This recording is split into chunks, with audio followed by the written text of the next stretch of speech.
Sometimes buried beneath the roar of a busy life, something captures your attention.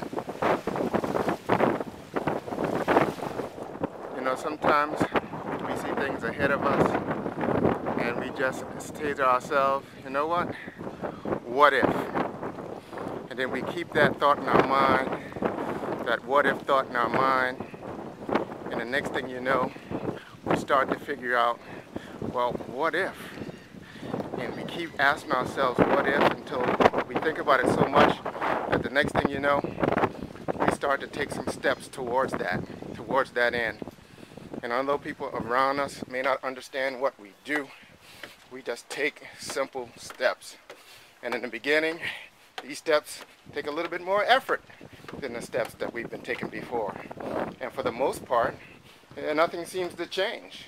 The view seems to stay the same, and people around us sometimes say, well, why are you taking those extra hard steps when you could just take a little bit easier steps and have the same thing?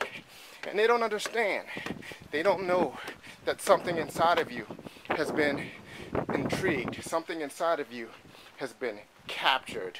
Something inside of you is desperately trying to answer that question, what if? And you keep stepping, and you keep stepping.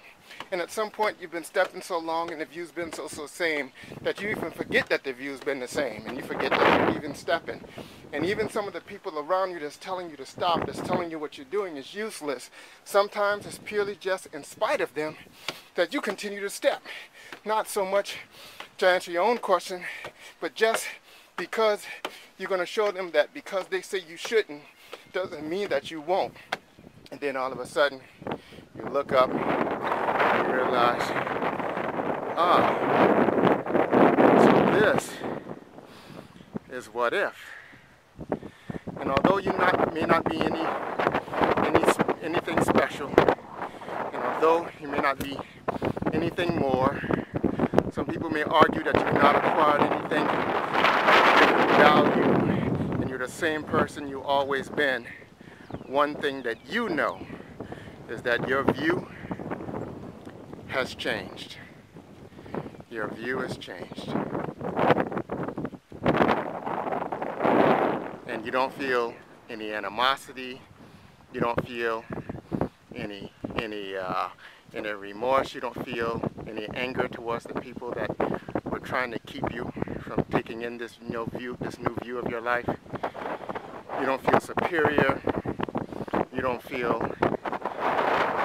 anything other than satisfaction. And you say to yourself, that's enough.